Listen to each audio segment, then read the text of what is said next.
Sunshine. Sorry we got a little bit delayed, but we're going to talk about macrophagic myofasciitis today. And has anyone heard the word macrophagic myofasciitis? No. Anyone heard the word? I think Gloria had. Macrophages are white blood cells in your body. And we have a bunch of different types of white blood cells in our body, and macrophages are one of them. They eat up the detritus. They will eat up your red blood cells, they'll eat up pathogenic bacteria, they will ingest toxins and so on in your bloodstream. And myofasciitis is when the macrophages get launched or lodged in your fascia. So that's what that is. You heading out? I'm so sorry, we have to leave. Ralph has a 1 o'clock Okay. appointment. Okay. Thanks for the sprouts, guys. Yes, I'll have to put them in the bag and take the little So containers. can you guys see okay here? Should I move this a little bit to the... Okay? Okay. So I like to start with patient histories or stories.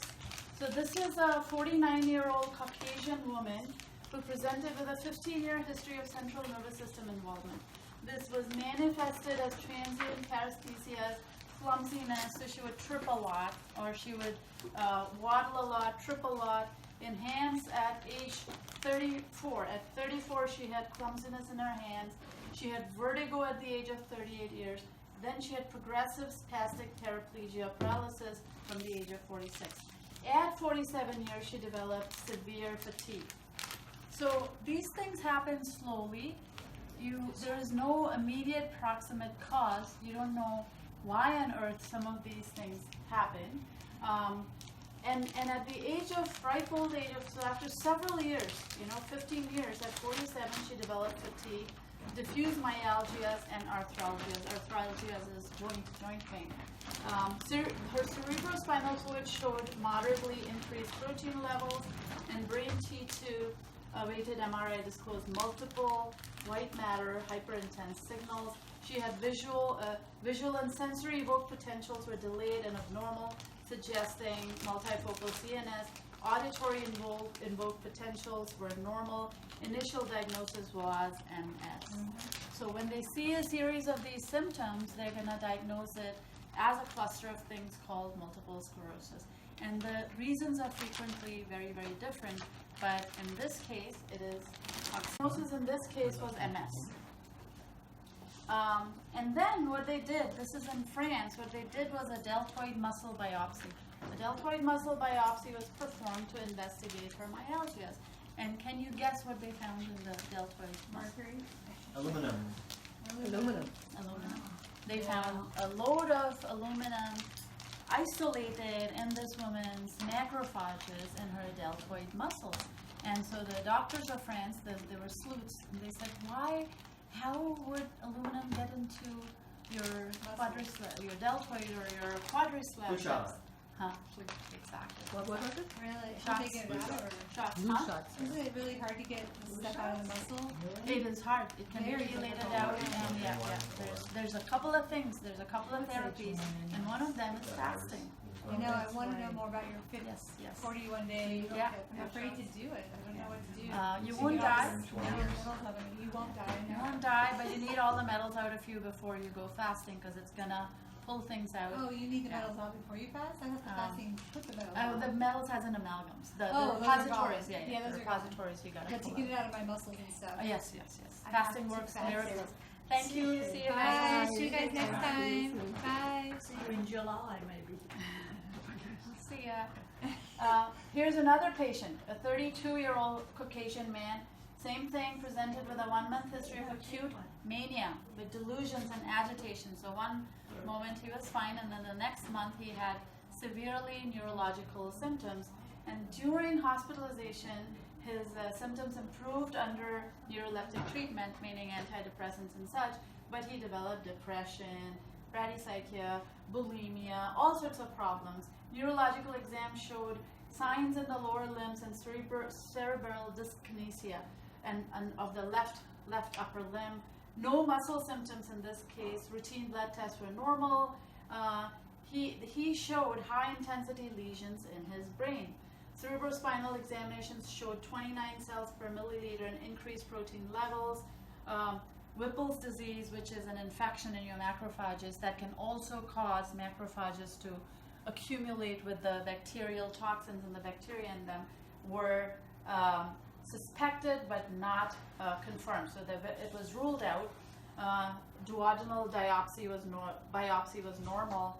And then deltoid muscle biopsy was performed to assess mitochondrial disease. And guess what showed up in his deltoid? The same thing. Aluminum in his mitochondria. 32 years old. In his 32-year-old. And this has happened in people ranging from 18 to 84. Mean number of vaccines anywhere from 5 to 17 vaccines. And a lot of the people in France, this study happened in France, they were given the Gardasil, the HPV vaccine in adulthood. A lot of them, primarily women, some men too. And between the Hib and the HPV, which has mercury, that's 3 times normal. So they take triple doses. A lot of this was observed. So here's one of our group members, the vaccine schedule for a person over 50 at Kaiser Permanente. When I met her, she said, "Oh, I really They do don't all these recall." vaccines to people over 50? Yeah, today, to people over 40. Oh, I this thought is they the were this is the vaccine schedule in Kaiser Permanente for over a 14-year period for a real person. Hepatitis A, flu standard, H1N1, that's the influenza H1N1, the bird flu, split virus, more influenza. So this person got, through the Typhoid? influenza, about 300 micrograms of mercury. In addition, and so these were the dates, 1, 2, 3, 4, 5, 6, 7, 8, 9, 10, and I've counted. They got 26 vaccines in 14 years. Were they also traveler? They were not traveling. This is what they do to every adult in the healthcare system today. So between... Because there is an agenda to make people sick. Yeah. Has because- to be. yeah, There's no between- reason anyone needs Yeah, this. between 45 and 60, that's what she, or Oh, 55 my and goodness. 70, that's the vaccine she got. 7 years into the vaccines, she was diagnosed with MS. Yeah. Yes. And so it is logical to see that by the time you have 400 micrograms of mercury in your body, several thousand happen. And it is not MS and getting trapped in a wheelchair. It'll be Alzheimer's and dementia. Exactly. And so, strangely enough, another 49-year-old Caucasian, we've done this. Have we not done this? Yes. This was a person diagnosed with multiple sclerosis. And so scientists and researchers in France looked at this condition. They looked at over 1,000 different patients. They took muscle biopsies of their quadricep and deltoid muscles. And used to be in France, they gave injections subcutaneously. They did not give them in the muscle. When they started giving them in the muscle, they noticed a huge ramp up in macrophagic myofasciitis. And where are our babies given injections? Yeah, in their bum muscles, in their arm muscles, but these are intramuscular. So what macrophagic myofasciitis is aluminum oxyhydroxide, which is alum, which is a salt of aluminum, and it's a nanocrystalline form. So it's very, very tiny crystals. And what's happening is it's used in vaccines as an adjuvant. So when you give a person a vaccine to kick their immune system, you give aluminum salts with it to aggravate the immune system so that it reacts to whatever the stuff there is in the vaccines. And so the aluminum salts were never tested for safety. They're tested for effectiveness of the vaccine. So it's not about safety of the human beings. It's how much aluminum do I need to put into this vaccine to give you a reaction. And aluminum salts are put in most of our vaccines today because a lot of them don't contain mercury. So what's happening is these are forming agglomerates, meaning when you inject that person with the aluminum-containing vaccine, the body throws up a huge reaction. And at the site of the reaction, all the lymphocytes gather. they grab all the aluminum, and then they take a lot of it through the lymphatic system. It drains into your vein over here, about subclavian vein over here, or the lymph goes through your body and into your brain, and it tries to find safe places to dump the heavy metals. Sometimes the metal load is high enough where the lymphatic system brings into action these macrophages to eat up the aluminum. So the macrophages are taking the aluminum, grabbing it, and pulling them into an organ inside them called the lysosome, whose job it is to dissolve metabolized toxins, bacteria, and so on. The problem is when the aluminum gets into the lysosome, instead of, and when the macrophage eats up all these toxins, the macrophage goes through the lymphatic system and drains and is excreted out of the body. What happens when you get these nanoparticles of aluminum stuck in the macrophages, it doesn't know how to do it. It becomes immortal. And that is why fasting really works for MS-like symptoms. Because in fasting, 20% of your white blood cells die right out. Your body just disposes of them because it's autophagocytosing the detritus or the inefficient things in your body and gobbling them down. So your body gets that push to autophagocytose them, which is why you have very good results with MS. Is there a support anywhere in this area for doing a long-term fast? Yes, like that? True North.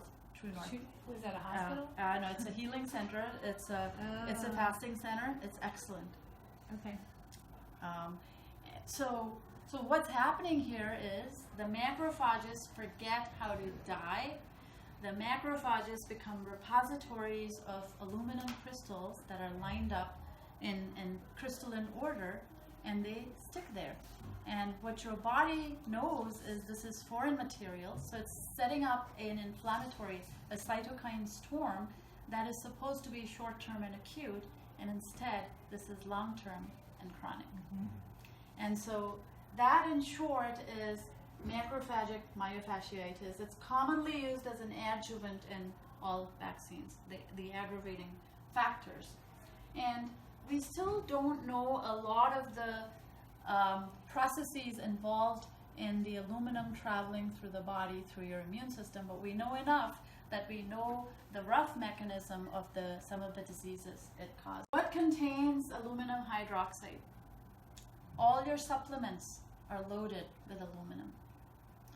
All your green tea powders, supplements, vitamin supplements, enzyme supplements. Just because they're allowed to just it's put a them there, not manufacturing contaminant. not say it on there? Yeah, if it's a manufacturing contaminant, you have aluminum, you have cadmium, you have magnesium as a runner, and so on. But ibuprofen contains 4% weight volume, dried aluminum hydroxide. Anything that is buffered, by definition, is made of aluminum. All your antacids contain Tums, they're filled with aluminum. And to the extent your gut-blood barrier is is permeable, the aluminum is going to travel into your blood. From the blood, your body's going to try and dispose of it. So sodium saccharin has aluminum in it. Glycerin, the toothpaste have aluminum in them. A lot of drinks have aluminum in them. The canned sodas have heaps of aluminum. And if you eat an acidic drink with the aluminum gets absorbed at 10 times the rate.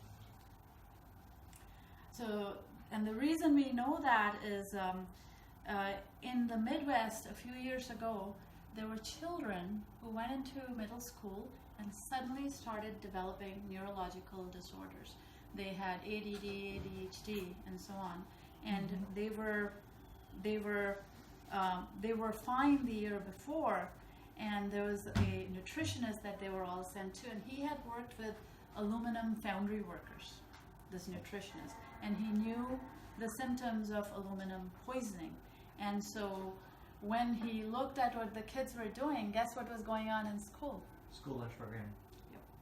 I think Kraft, or the company that makes Capri Sun, was giving the school free drinks all day long. And what are those Capri Sun packets made of? They're made of aluminum. They have an acid drink in them, and these kids were getting aluminum toxicity at 10 times the rate. He chelated them, and they became healthy again. He used intravenous chelation. Various types of chelation, whether it's intravenous or epidermal chelation or various other forms. And as soon as the exposure was stopped, the children started excreting it. Yeah. But so aluminum is one of the most toxic metals, and we're injecting it, we're not ingesting it, and in the form of which is why in some ways I'm mortally opposed to supplements. Supplements contain a lot of impurities. If you can get it from food, there's nothing like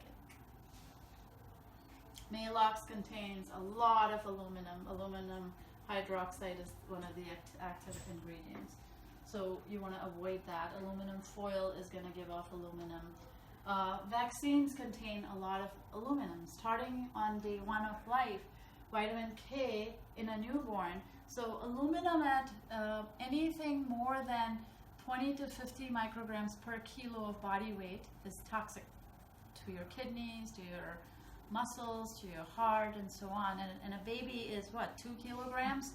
On the first day of life, it is getting 110 to 130 micrograms of aluminum in addition to another shot. Actually, it's getting 1,500. So total aluminum is 600 micrograms on the first day of life, when a child's kidneys are functioning at 20%. And the aluminum affects the kidney. At first, yeah. And if the kidneys don't work well, the aluminum is going to go into the body and stay there. Yeah. And so we're giving them not only not giving them a head start, they're taking a perfectly formed newborn and putting metals into it. So between the vitamin K is about 110 to 130 micrograms per dose. Hepatitis, you get 3 doses. Aluminum per dose is anywhere from 250 to 500. Diphtheria, tetanus, pertussis, 625 per dose, and you get 5 doses. You get 3,000 micrograms of that. Influenza Hib, this is what the French population got. The Hib contains 225, and there's Gardasil. So it's really more aluminum than it is mercury in these vaccines. Yes, nowadays, in the last 25 years. Because they switched it out because everybody knew about the mercury, Yeah. so they said, we got them here. They got them here. So they took out the mercury and put in 20 times more aluminum, and the rate of autism, which was going like this, went straight up. Oh my In the 19-year period to 36 in 1 year of life. Is that still working? Yeah, it's going in and out. Okay, yeah. And then they made a comedic television program about it, and everyone thinks autism's fun and funny. Yes. Did you hear about that on the show? Yeah. The Big Bang Theory, one of the persons. Oh, are they? Yeah. It's a new one. It's called Atypical. Atypical. Oh, that's so sad. Hilariously so sad. funny, everyone's saying, show about autism. Yeah. One of the things that astounds me is parents are taught to embrace autism and embrace the child as it is, which causes them to not take measures to heal the child. Normalization. On Facebook, I call it normalized sickness. On Facebook, everyone says there's nothing wrong with my child, they're special. Yes. Everywhere, autistic parents are saying that. It's not true. Your child is poison. Yeah. So that's the vaccines you get. So you get by the first year of life, up to age 18, you've already gotten 10,000 micrograms through vaccines alone, and then the contaminant aluminum is another 5 times. So easily 60,000 micrograms. If they go home and are being cooked in aluminum food.